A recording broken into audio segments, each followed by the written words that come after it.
이사야 62장 6절 7절 말씀입니다. 예루살렘이여, 내가 너의 성벽 위에 파수꾼을 세우고 그들로 하여금 주야로 계속 잠잠하지 않게 하였느니라. 너희 여호와로 기억하시게 하는 자들아, 너희는 쉬지 말며 또 여호와께서 예루살렘을 세워 세상에서 찬송을 받게 하시기까지 그로 쉬지 못하시게 하라. 아멘. 예루살렘을 향한 하나님의 회복 계획이 있고 구원의 뜻이 섰다고 하면 예루살렘은 가만히 있어도 되는 건가요? 사람의 행위는 마음의 모양체입니다. 말은 그 생각을 반영합니다. 시온은 하나님이 구원할 기회를 갖고 계시니까 그저 받기만 하면 되는 것이냐? 수용만 하면 되는 거냐? 자, 이 질문에 여러분 오해하지 말 것이, 그러면 사람이 뭔가 하나님의 손에 보태주어야 되는가? 하나님이 하신 일에 사람이 뭔가를 보태주어야 구원을 받을 수 있냐? 그 말이 아닙니다. 제가 지금 드리는 말씀은 이런 뜻입니다. 시온이 왜 지금 구원이 필요하죠? 죽어있기 때문이죠. 왜 죽게 됐습니까? 죄 때문이죠. 자, 그게 그대로 있다 이 말입니다.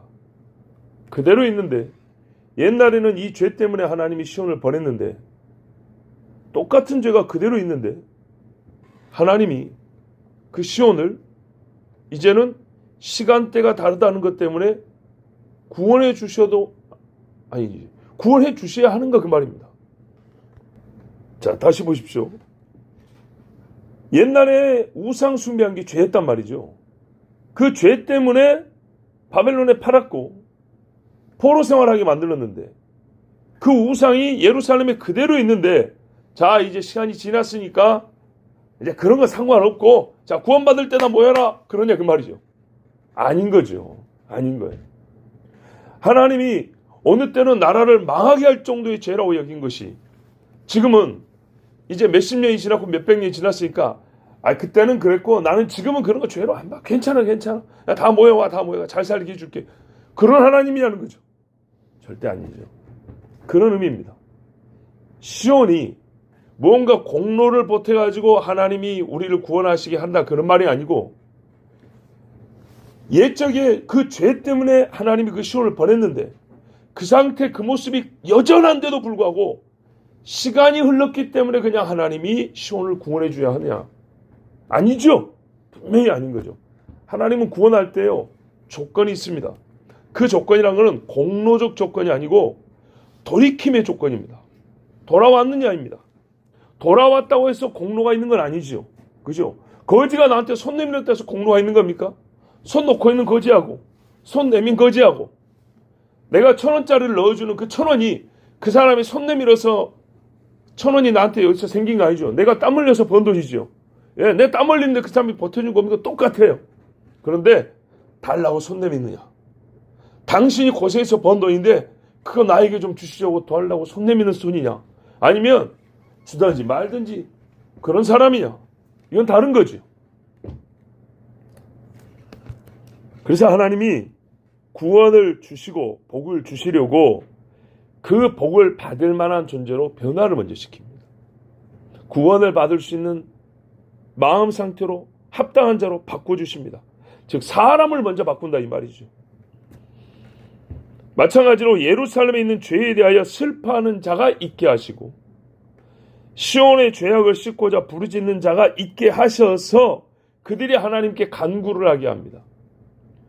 성경에서 여러 번 말씀했잖아요. 내가 너에게 구할 뜻이 있어도 너희는 나에게 구하여야 할지니, 그래야 구원이 구원되고 하나님이 주시는 은혜가 은혜다워지는 겁니다. 이 기도와 간구가 있으면 하나님이 이스라엘을 구원하는 뭐냐면 하나님의 공의 안에서 합법적 근거가 마련되는 겁니다. 물론 그런 구하는 사람이 있게 하는 것도 하나님의 은혜입니다. 그러나 분명히 이런 사람이 중간에 있어야 한다는 겁니다. 중보자적 역할을 하는 사람. 자, 하나님이 지금 마음이 여기 있어요. 이 아들을 구원해야 되겠다.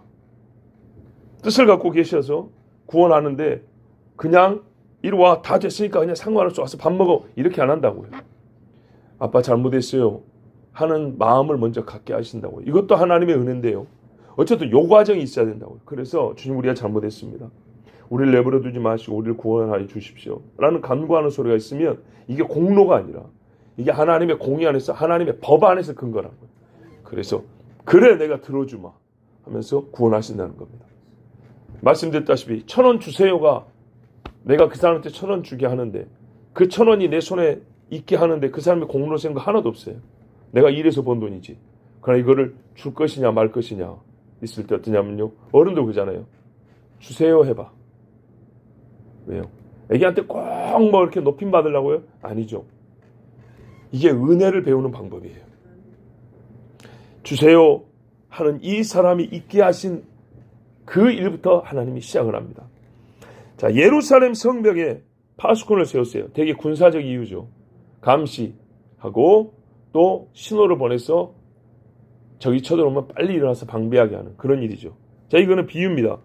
그러면 어떤 의미로 지금 예루살렘 성벽에 파수꾼을 세운다 했습니까? 영적 군병이죠. 영적 군병. 영적으로 파수꾼의 역할을 하는 사람이 있어야 한다는 겁니다. 근데 에스겔에 보는 파수꾼하고 반대입니다.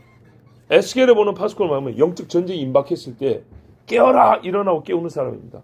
근데 여기 파수꾼은 뭐냐면요, 반대로 하나님이 일어나세요, 하나님 구원해 주세요 하고 외치는 그런 사람입니다. 보십시오. 그들로 하여금 주야로 계속 잠잠하지 않게 하였느니라. 너희 여호와로 기억하시게 하는 자들아, 너희는 쉬지 말며.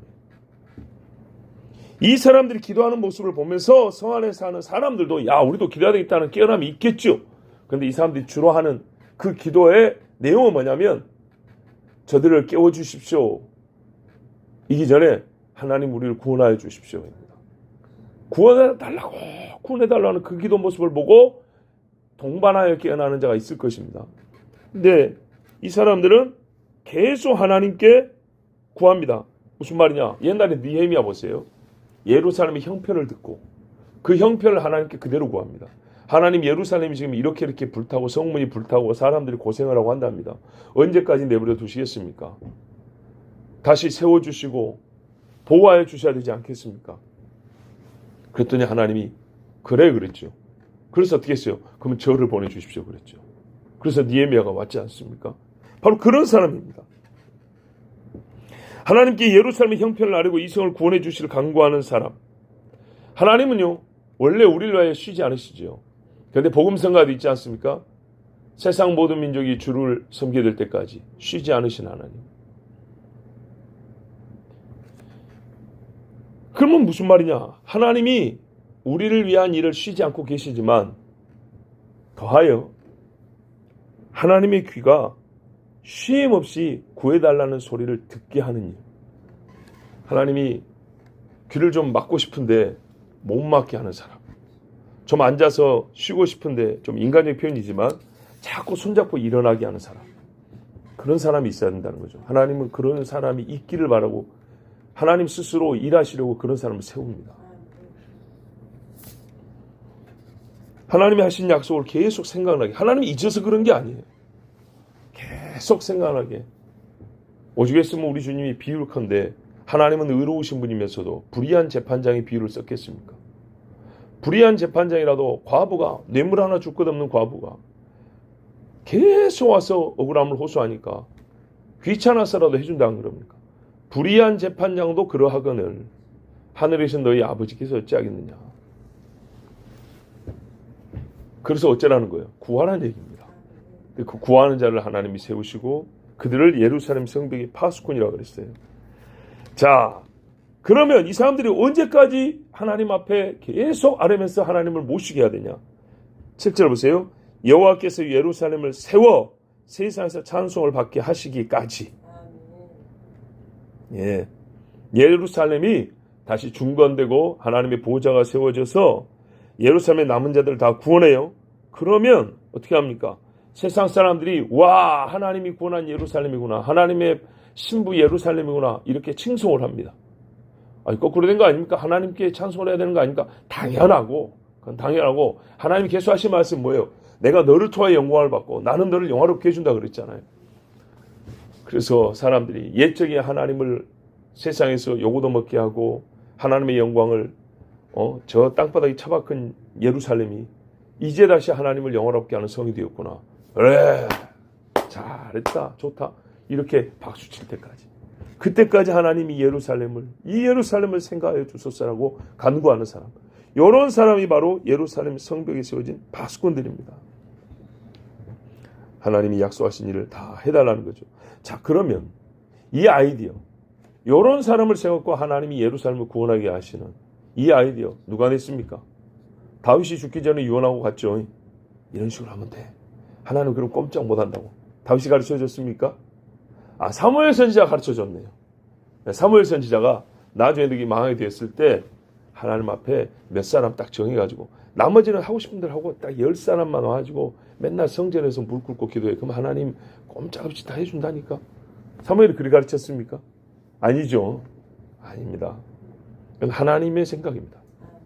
하나님의 우리의 구원 아이디어라고요. 그걸 우리한테 가르쳐줬어요. 있잖아, 내가 어떻게 하면 꼼짝 못한 줄 알아? 나보고 살려달라고 계속 내 귀가 쉬지 못해 간구하는 사람이 있으면 내가 그러면 안 들어줄 수가 없어. 예. 하나님이 그렇게 하세요. 계속 구하면 하나님이 들어주는데 그 비밀을 가르쳐줬어요. 삼손은 지금 망하는 비밀을 가르쳐줬는데 하나님은요, 하나님의 이름이 영광을 받으시고 자기 백성을 구원하는 방법을 가르쳐줬어요. 내가 못 쉬게 계속 기도해라. 그러면 구원해준다 그랬어요. 감히 이 하나님의 놀라운 구원의 방식과 이 은혜스러운 하나님의 이 구속의 섭리를 사람에게 빗댈 일은 아니지만 우리가 이미 다 이해도 하셨지만 주신 말씀을 조금 더 우리가 감동 있게 듣기 위하여 사람의 사건으로 이 말씀의 신뢰를 여러분 하나 더 해드립니다. 9년 전인가 10년 전인가 설교한 말씀인데요. 다윗의 이야기입니다. 다윗이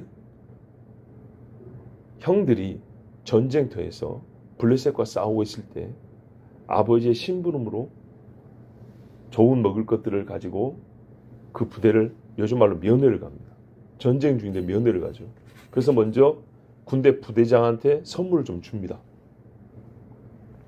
내가 누구누구 병사의 아우인데 아버지가 형님들 잘 계신가 물어보라고 해서 왔습니다.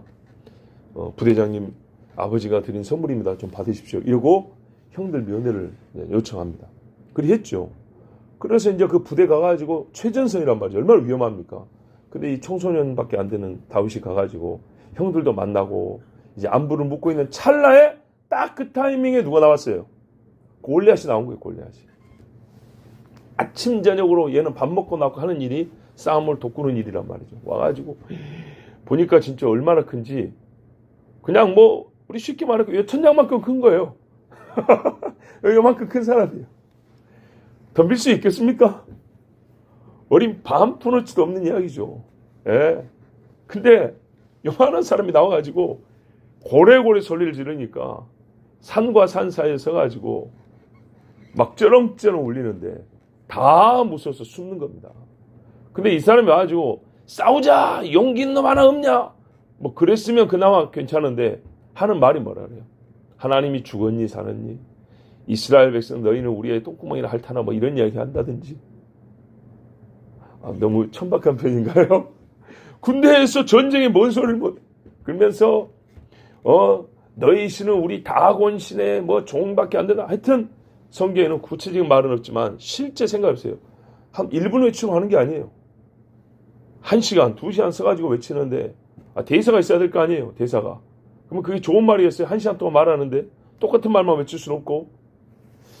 자, 그래가지고 갖은 욕과 조롱과 비방의 말을 했어요. 감히 하나님이 그 입에다가 그냥 대나무를 쑤셔박아 죽여도 할 말이 없을 정도로 그런 저주받은 입으로 하나님을 욕하고 이스라엘을 조롱하고 저주했어요. 딱 그 타이밍에 다윗이 거기 있었고 들은 거 아닙니까? 다윗이 어쨌어요? 화가 났죠. 근데 사울도 말입니다. 저놈을 안 무너뜨리면 전쟁을 못 이기잖아요. 그래서 포상금을 내걸었지 않습니까? 뭐라 그랬어요? 저놈을 무너뜨린 자에게는 내 딸을 주고 그 집안의 세금을 면해준다. 얼마나 큰 상입니까? 순식간에 왕족이 되는 겁니다. 이제. 그런데 누가 그걸 목숨하고 바꾸겠어요? 그죠? 갖고 한 방에 죽을 게 뻔한데, 세밥 될 것인데 누가 거기 나가가지고 뭐 왕족이니 뭐니 세금을 면하니 아무 상관없죠. 아무도 안 나가는 겁니다. 근데 여전히 왕의 관리가 나고 외치고 있는 겁니다. 왕의 말씀이다. 누가 저 골리앗과 싸워 저를 무너뜨리겠는가? 그는 이 나라의 영웅의 칭을 얻을 것이요 왕의 사위가 될 것이요 막 외치는 겁니다. 다윗이 그 소리를 들었어요. 자, 다윗이 그 말을 듣고 뭐라 그랬습니까? 옆에 사람한테 물어봅니다.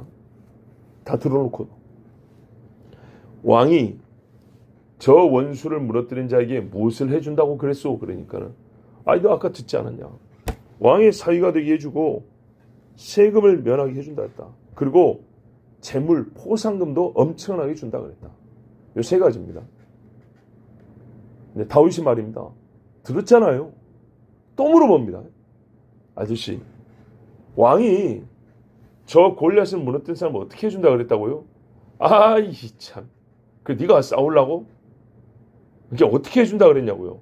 자, 재물 이만큼 주고 그 딸 주고 그 아버지 집 이게 일가 다 세금을 면하게 해준다. 근데 그게 네하고 뭘 상관있냐? 여기 있는 이 알바나 이 용사들 싸움에 이골이 난 사람들 지금 겁나 숨어있는데 그 찰나에 또 형이 딱 들었잖아요. 이놈의 새끼가 우리를 우습게 보고 형들을 지금 부끄럽게 만드는 거예요. 뭐 우리는 뭐 용기가 없어서 못 나가고 우리는 뭐 싸울 줄 몰라서 못 나가. 저 봐봐 저런 놈하고 어떻게 해야 되겠냐고. 너희 자식 와갖고 괜히 우리 창피만 주고 조그만 놈이 와가지고 싸움 구경이나 하고 우리가 얼마나 고생한 줄도 모르고 맨 집에 편히 있다가 하루 와가지고 뭐 대단한 나라를 위한 열정이나 있는 것처럼 까불고 있으면서 푹 집어있단 말이죠. 다윗이 말했어요. 내가 뭔 짓을 했습니까? 나 그냥 물어본 것 뿐이라고. 계속 물어본 겁니다. 왜냐하면 이 결과를 원했기 때문이죠. 자꾸 이 어린 놈이 그러니까 한 관리가 들었다 그랬어요. 이 관리가 듣고 왕이 가서 고합니다. 어쨌든 지금까지 응답하는 자가 한 명도 없었거든요. 근데 한 명 나왔으니까 관리는 또 자기 소임이 그거 아닙니까? 왕한테 보고합니다. 왕이요. 제가 서 외쳤는데 한 사람이 싸워보겠다고 지금 그러고 다닙니다. 데리고 와봐라 그랬어요. 기특하잖아요. 죽을 것 뻔한데 데리고 와봤더니 이 좀만한 애네. 야야 네가 와서 싸우겠단 말이냐. 그때 다윗이 한 말 있죠. 내가 곰하고 사자도 그 입에서 양새끼를 빼내어 걔를 옹기 두둑 패고 내 양새끼를 구원한 사람입니다. 그래서 뭐 싸움 잘한다는 얘기냐? 아니, 하나님께서 그렇게 나를 강하게 해주시고 짐승도 이기게 해주셨습니다. 그래서 나는 여전히 믿습니다. 내 집에는 양을 구하는데도 하나님이 그런 능력을 주셨다면 이스라엘을 살리는데 하나님이 이 종을 쓰지 않겠습니까? 하나님을 못 오가다니요. 하나님의 군대를 못 오가다니요. 나는 이걸 참을 수가 없습니다. 그 사울이 어쨌거나 자원하였고 누구라도 나가서 죽든지 살든지 사기라도 북돋아야 되니까 그래 내보내려고 이제 결정을 했어요. 그리고 자기 군복을 입혔더니 안 맞았죠. 왜? 사울은 보통 사람보다 키가 한 뼘이 더 큽니다. 근데 다윗은 아직 덜 큰 상태입니다. 그러니까 이게 맞을 일이 없죠. 근데 다윗이 말했어요. 나 군복 필요 없고 물맷돌만 있으면 된다고. 요래가지고 이제 나갔지 않습니까? 자, 대단합니다. 여러분, 물맷돌을 지금 요즘에도 던지는 사람도 있어요. 가끔 던지는 사람도 있는데 제가 알기로 한 200km까지 속도가 나온다 그래요. 샥 던지면. 예, 대단히. 그러니까 이걸 전문적으로 하는 사람들은 쫙 멀리 떨어진 소뚜껑을 맞춥니다. 예, 그 정도로 요즘에도 연습하고 현대 뭐 총 쏘면 되지만 그걸 이제 취미로 연습하는데 그렇게 잘 던진 사람도 있어요. 성경에 보면 물매 던진 사람들 나오잖아요. 다윗이 평상시 양을 치니까 이걸 많이 했다는 거죠. 그러나 그렇다고 해서 그걸로 골리앗의 딱 미간을 맞춰서 죽인다는 것은 사실 이거는 있을 수가 없는 일입니다. 자, 하나님이 결국에는 골리앗을 이기게 해주셨습니다. 바로 이 부분입니다. 다윗이 형한테 오해를 받고 미움을 사면서도 왜 계속 물어봤습니까? 왜 3번, 4번 똑같은 소리를 들었냐요? 귀가 먼 것도 아니고. 그죠? 왜 계속 왕이 저 골리앗을 무너뜨리는 사람에게 뭘 해준다 그랬냐 하고 계속 물어본 이유가 뭐냐? 본인이 나갈 수밖에 없는 상황을 스스로 만든 겁니다. 그래서 말한 겁니다. 보십시오. 그렇게 됐잖아요. 예. 내가 그냥 와가지고 밑도 끝 없이 저 나갈게면 진짜 하나의 주의받고 끌려가는 겁니다. 집에 가! 쫓아내버립니다. 그런데 이 군대가 술렁술렁하게 여론을 계속 만들었어요. 왕의 관리가 무시하지 못할 소리를 만들어냈어요. 자기가 나가서 싸울 이유를 스스로 만들어낸 사람이 다윗입니다. 그래서 계속 물어본 겁니다. 자, 하나님이요, 이스라엘을 구원할 수밖에 없는 자기 자신을 구원자로 올가매는 그런 방법을 가르쳐 주세요. 내가 너희를 위하여 싸우지 않을 수가 없는 방법이 있다. 파수꾼이 있으면 된다. 그랬어요.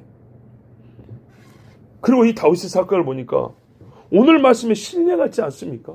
하나님이 이스라엘을 살리고 싶었어요. 이스라엘을 살리고 싶은데 골리앗은 죽이고 싶고 이스라엘을 살리고 싶은데 한 놈이 안 나서잖아요. 한 놈이. 그런데요, 하나님의 하나님의 심정을 가진 사람의 신뢰가 다윗이면서도 또 이 본문 그 자체가 역사로 일어난 실제 사건이 다윗의 사건이라고요. 다윗이 파수꾼 아닙니까? 그렇죠? 이 소리가 땅에 있는 왕에게만 들렸습니까? 그래서 사울이 이기게 해줬나요? 하늘에 계신 왕 하나님이 귀에 들렸죠. 하나님이 그래서 그래, 내가 네 같은 놈을 기다렸던 거야. 네 같은 놈을. 근데 역시 나의 마음을 가진 자, 내 마음에 합한 자는 꼭 나 같은 생각을 하고 나 같은 방식으로 일을 하는구나. 꼭 그래요. 생각도 같고 방법도 똑같아요. 그래서 다윗이 이스라엘의 파수꾼이 되었어요. 그래서 하나님이 어떻게 했습니까? 그 파수꾼으로 말미암아 이스라엘을 구원하시고 또한 깨우셨어요. 원수를 멸하셨어요. 하나님의 말씀은 이토록 정확하고 또 아름답습니다. 그 일하시는 모습이 너무 아름답습니다. 자, 우리가 이렇게 다윗처럼 예루살렘의 파수꾼, 이스라엘의 파수꾼, 이 서울 도성의 파수꾼이 되면 정말 좋겠네, 정말 좋겠네. 예, 고생은 되죠. 모험을 해야 됩니다.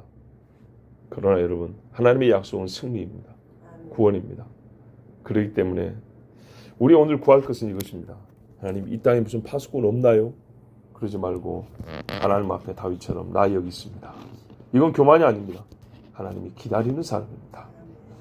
우리 다 예루살렘 성벽에서 여호와를 쉬지 못하시게 하는 파수꾼이 됩시다. 기도하겠습니다. 하나님 감사합니다. 주께서 이 시간 부르시고 우리의 사명을 일깨워 주시고 하나님이 구원하시는 그 놀라운 방식을 가르쳐 주셔서 감사합니다. 알았으니 행하게 하시고 믿음으로 순종하게 하시고 말씀에 따라 성취하게 하옵소서. 하나님이여, 우리 교회를 향한 주의 뜻을 이루시네 쉬지 마시옵고 아버지, 우리를 구원하시며 정말로 이 마지막 때에 하나님을 영화롭게 하는 교회요, 주께서 참 잘했다 칭찬하는 세상 사람들에게도 저 교회는 진짜 교회로 칭송받는 우리 교회가 되게 하여 주시옵소서. 예수 그리스도의 이름으로 기도하옵나이다. 아멘.